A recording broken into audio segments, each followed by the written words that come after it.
নমস্কাৰ দৰ্শকসকল, নতুনকৈ চাইছে যদি মোক আগুৱাই যোৱাত সহায় কৰিব। ১ নম্বৰটো খবৰ ২০২৫ চনৰ ৫ অক্টোবৰ তাৰিখে কাজিৰঙা ৰাষ্ট্ৰীয় উদ্যানত হাতী পোৱালি এটা জন্ম হৈছিল। নাম ৰখা হৈছে মায়াবিনী। ২ নম্বৰটো খবৰ বিহু শিল্পী সন্থা অসমৰ তৰফৰ পৰা শ্ৰদ্ধা জুবিন গাৰ্গদেৱক প্ৰদান কৰা হ'ব বিহু ৰত্ন সন্মান। এই বঁটা প্ৰদান কৰা হ'ব ফেব্ৰুৱাৰী মাহৰ ২০২৬ চনত। ৩ নম্বৰটো খবৰ অসমবাসী দাবী মানি ল'লে অসমৰ মুখ্যমন্ত্ৰী হিমন্ত বিশ্ব শৰ্মাই। গুৱাহাটী হাইকোৰ্টৰ ন্যায়াধীশ সৌমিত্ৰ শইকীয়া হাতত অৰ্পণ কৰিলে জুবিন গাৰ্গ ঘটনাৰ ন্যায়িক তদন্ত দায়িত্ব।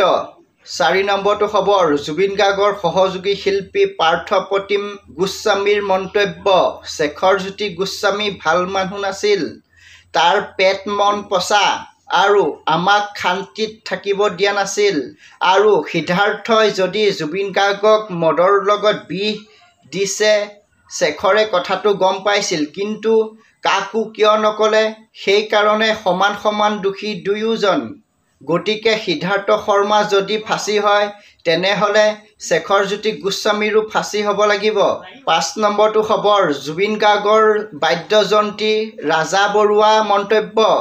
বিষ খুৱাই হত্যা কৰা হৈছে, সেইটো হ'ল ডাঙৰ কথা।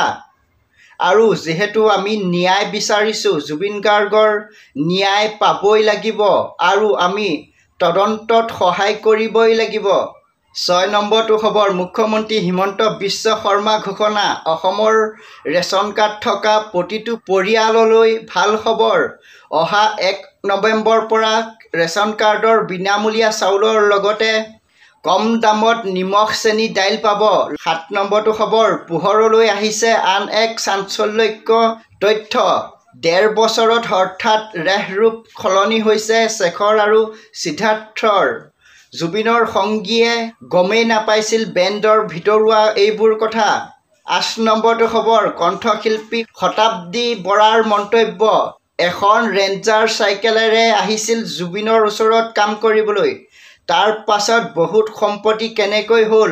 আৰু ১১ বছৰ জুবিনদাৰ লগত আছোঁ, ইমান দিনে সিদ্ধাৰ্থ শৰ্মাই আমাক বেয়া ব্যৱহাৰ কৰি আছিল, ভাল ব্যৱহাৰ কৰা নাছিল।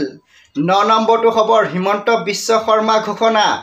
১০ অক্টোবৰ জুবিন গাৰ্গৰ ভিছেৰা পৰীক্ষাৰ প্ৰতিবেদন আহিব আৰু ১১ অক্টোবৰত স্পষ্ট হ'ব জুবিন গাৰ্গক বিষ পান কৰোৱা কথা।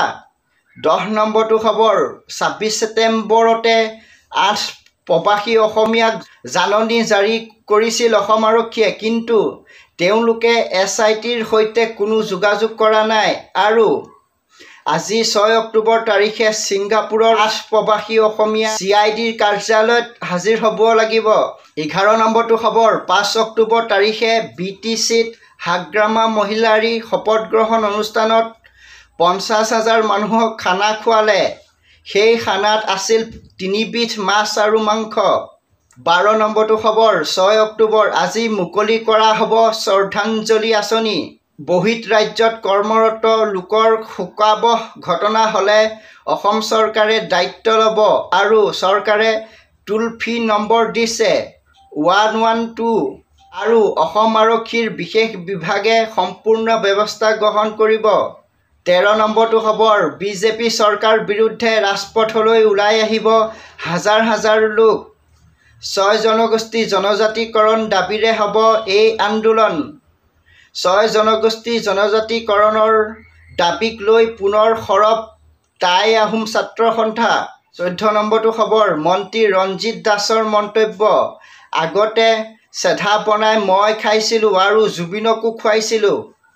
আৰু জুবিনে মোক দাদা বুলি মাতিছিল, যদিও আমি বন্ধুৰ দৰে আছিলোঁ। আৰু জুবিন গাৰ্গক বিশ্ব শিল্পী হিচাপে স্বীকৃতি দিবলৈ আহ্বান। ১৫ নম্বৰটো খবৰ মুখ্যমন্ত্ৰী হিমন্ত বিশ্ব শৰ্মা ঘোষণা। আজি ডেড লাইনৰ অন্ত। ছিংগাপুৰত থকা প্ৰৱাসী অসমীয়াক SITত উপস্থিত হ'বলৈ সময় দিছিল।